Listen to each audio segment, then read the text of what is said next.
ಅಂಜಲಿಯಲ್ಲಿ ಕುಮಾರಿ ಅಂಜಲಿ ಅಂಬಿಗೇರ್ ಹಾಗೂ ನೇಹಾ ಹಿರೇಮಠ ಭೀಕರ ಹತ್ಯೆ ಖಂಡಿಸಿ ಬೀಳಗಿಯಲ್ಲಿ ಇಂದು ವಿವಿಧ ಸಂಘಟನೆಗಳಿಂದ ಬೃಹತ್ ಪ್ರತಿಭಟನೆ ಜರುಗಿದೆ.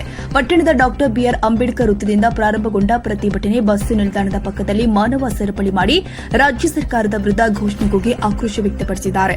ನೇಹಾ ಹಿರೇಮಠ ಭೀಕರ ಹತ್ಯೆ ಮರೆಮಾಸುವುದರೊಳಗೆ ಮತ್ತೊಂದು ಹೆಣ್ಣು ಮಕ್ಕಳ ಹತ್ಯೆ ನಡೆದಿರುವುದು ಖಂಡಿಸಿ ಆಕ್ರೋಶ ಕೂಡ ವ್ಯಕ್ತಪಡಿಸಿದ್ದಾರೆ. ರಾಜ್ಯದಲ್ಲಿ ಹೆಣ್ಣು ಮಕ್ಕಳ ಮೇಲೆ ದೌರ್ಜನ್ಯ ಹತ್ಯೆ ಪ್ರಕರಣಗಳು ಹೆಚ್ಚಾಗ್ತಾ ಇದ್ದು ಇದರಿಂದ ಇಡೀ ರಾಜ್ಯವೇ ಬೆಚ್ಚಿ ಬಿದ್ದಿದೆ ಎಂದು ದೂರಿದರು.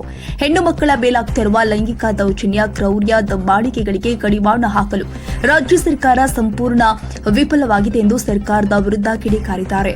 ಅಂಜಲಿ, ನೇಹಾ, ಅನುಷಾ ಹತ್ಯೆಯಂತಹ ಪ್ರಕರಣಗಳು ನಾಗರಿಕ ಸಮಾಜ ತಲೆ ತಗ್ಗಿಸುವಂತಿದೆ. ಮಾಡಿದ ಕೂಡಲೇ ಹತ್ಯೆಗೈದ ಅಪರಾಧಿಗಳನ್ನ ಗಲ್ಲು ಶಿಕ್ಷೆಗೆ ಗುರಿ ಮಾಡಬೇಕು. ಜೊತೆಗೆ ನೊಂದ ಕುಟುಂಬಕ್ಕೆ ಕೂಡಲೇ ಪರಿಹಾರ ಒದಗಿಸಲು ಸರ್ಕಾರ ಮುಂದಾಗಬೇಕು ಅಂತ ಹಾಗೂ ಮುಂದೆ ಇಂತಹ ಪ್ರಕರಣಗಳು ಆಗದಂತೆ ಮುನ್ನೆಚ್ಚರಿಕೆ ಕ್ರಮ ವಹಿಸಬೇಕು ಅಂತ ತಹಶೀಲ್ದಾರ್ ಮೂಲಕ ರಾಜ್ಯಪಾಲರಿಗೆ ಮನವಿ ಸಲ್ಲಿಸಲಾಗಿದೆ. ಈ ಸಂದರ್ಭದಲ್ಲಿ ಹಿರಿಯ ನ್ಯಾಯವಾದಿ ಎಂಆರ್ ಕೋಲ್ಕ, ರೈತ ಸಂಘದ ಹಿರಿಯ ಮುಖಂಡರು ಆದ ಸಿದ್ದಣ್ಣ ಬೆಳಗಾನೂರ್, ಪರಶುರಾಮ್ ಮಂಟೂರ, ರಾಜೇಂದ್ರ ಬಾರ್ಕೆರ, ವೀರೇಂದ್ರ ಶೀಲನಾಥ್, ವಿಜಿ ರೇವಡಿಗಾರ್, ಬಸವರಾಜ ಕುಮಚಗಿಮಠ, ಐಬಿ ಅಂಬಿಗೇರ್, ಶಿವಗಿರಿ ದಳವಾಯಿ, ಸಿದ್ದರಾಮಯ್ಯ ಮಠಪತಿ ಸೇರಿ ನೂರಾರು ಜನ ಪ್ರತಿಭಟನೆಯಲ್ಲಿ ಪಾಲ್ಗೊಂಡಿದ್ದರು. ರಸ್ತೆಯಲ್ಲಿ ಮಾನವ ಸರಪಳಿ ಮಾಡಿ ಪ್ರತಿಭಟನೆ ಮಾಡಿದ್ದರಿಂದ ಕೆಲ ಹೊತ್ತು ವಾಹನಗಳ ಸಂಚಾರ ತಟಸ್ಥಗೊಂಡು ದಾರಿ ಉದ್ದಕ್ಕೂ ವಾಹನಗಳ ಸಾಲು ಕಾಣುವಂತಾಯಿತು. ಆದ್ರೆ ಒಂದ್ ಕಡೆ ಅವ್ರ ಪ್ರಕರಣ ದಾಖಲು ಮಾಡ್ತಾರೆ, ಇನ್ನೊಂದು ಕಡೆ ಆ ಪೊಲೀಸ್ ಇಲಾಖೆಯನ್ನು ನಿಷ್ಕ್ರಿಯವಾಗಿ ಮಾಡಿ ಆ ರಾಜಕಾರಣಿಗಳು ಅವ್ರನ್ನ ರಕ್ಷಣೆ ಮಾಡುವಂತ ಕೆಲಸಗಳನ್ನು ಮಾಡ್ತಾರೆ. ಯಾಕಂದ್ರೆ ನಾನು ಒಂದೇ ಹೇಳೋದಕ್ಕೆ ಇಷ್ಟಪಡ್ತೀನಿ, ಪೊಲೀಸ್ ಇಲಾಖೆಯನ್ನ ರಾಜಕಾರಣದಿಂದ ಹೊರಗೆ ತೆಗಿಬೇಕು.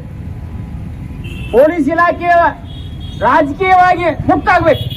ಆವಾಗ ಮಾತ್ರ ಈ ಕೊಲೆಗಡಕರಿಗೆ, ದರೋಡೆಕೋರರಿಗೆ, ಈ ಅತ್ಯಾಚಾರ ಮಾಡೋರಿಗೆ ಎಲ್ಲರಿಗೂ ಬುದ್ಧಿ ಕಲಿಸೋದಕ್ಕೆ ಯೋಗ್ಯವಾದಂತ ಕಾನೂನು ಬರ್ತೈತಿ. ಏನಾಗತೈತಿ, ಬಡವರ ಮೇಲೆ ಯಾರು ಕಂಪ್ಲೇಂಟ್ ಕೊಟ್ಟರೆ ಇಮಿಡಿಯೇಟ್ ತಗೊಂಡ್ಬರ್ತಾರೆ. ಅದೇ ಶ್ರೀಮಂತ ಇವತ್ತು ರಾಜಕಾರಣಿ ಯಾವನ ಮೇಲೆ ಎಫ್ಐಆರ್ ಆಯ್ತು, ಅವನ ಮೇಲೆ ಏನೋ ಆದ್ರೂ ಚಾರ್ಜ್ ಶೀಟ್ ಆದ್ರೂ ಸಹಿತ ಅವನ ಅರೆಸ್ಟ್ ಮಾಡಂಗಿಲ್ಲ. ಯಾಕೆ? ಅವ ಪವರ್ ನಲ್ಲಿ ಇರ್ತಾನೆ. ಅದು ಹೋಗ್ಬೇಕಂದ್ರೆ ನಾವು ಬರೀ ಸಂವಿಧಾನ ನಾವು ಬಾಬಾ ಸಾಹೇಬ್ ಅಂಬೇಡ್ಕರ್ ಅವರು ನಮಗೆ ಸಂವಿಧಾನ ಕೊಟ್ಟಾರ, ನಾವು ಪ್ರಜಾಪ್ರಭುತ್ವದೊಳಗೆ ಅದೀವಿ ಅಂತ ಹೇಳಿದ್ರೆ ಸಾಲಂಗಿಲ್ಲ. ಅದು ಆಚರಣೆಯೊಳಗೆ ಬರ್ಬೇಕು. ಆಚರಣೆಯೊಳಗೆ ಬರ್ಬೇಕು ಅಂತಂದ್ರೆ ಪ್ರತಿಯೊಬ್ರು ಎದ್ದು ನಿಂತ ನಮ್ಮ ಕಾನೂನಿನ ಅರಿವು ಏನು, ನಾವು ಏನ್ ಮಾಡಾಕತ್ತೀವಿ, ಯಾರ ನಿಯಂತ್ರಣ ಮಾಡಾಕತ್ತಾರ ಅನ್ನೋದನ್ನ ಅರ್ಥ ಮಾಡ್ಕೊಂಡ ಈ ಸಂದರ್ಭದೊಳಗ ಆ ಕಾನೂನು ಅಂತಕ್ಕಂಥದನ್ನ ಪಾಲನೆ ಎಲ್ಲರಿಗೂ ಒಂದೇ ಅನ್ನುವಂಥದ್ದು ಆಗ್ಬೇಕು. ರಾಜ್ಯವೇ ಬೆಚ್ಚಿ ಬಿದ್ದಿದೆ. ಹೆಣ್ಣಿನ ಮೇಲಾಗುತ್ತಿರುವ ಲೈಂಗಿಕ ದೌರ್ಜನ್ಯ, ಕ್ರೌರ್ಯ, ದಬ್ಬಾಳಿಕೆ ಕಡಿವಾಣ ಹಾಕುವಲ್ಲಿ ಸರ್ಕಾರ ವಿಫಲವಾಗಿದೆ. ಆದ್ರೆ ಇಲ್ಲಿ ಇತ್ತೀಚಿನ ದಿನಗಳಲ್ಲಿ ಆ ನೇಹಾ ಹಿರೇಮಠ ಇರಬಹುದು, ಅಂಜಲಿ ಇರಬಹುದು, ಆಮೇಲೆ ಸ್ನೇಹ ಇರಬಹುದು, ಕೊಡಗಿನ ಸ್ನೇಹ ಇರಬಹುದು, ಇವುಗಳನ್ನು ಎಲ್ಲ ನೋಡಿಸಿದ್ರೆ ನಾವು ಮಹಿಳೆಯರನ್ನ ಯಾವ ರೀತಿಯಿಂದ ಕಾಣ್ತೀವಿ ಅನ್ನೋದನ್ನ ನಾವೆಲ್ಲ ಗಮನಿಸಬೇಕಾಗಿದೆ.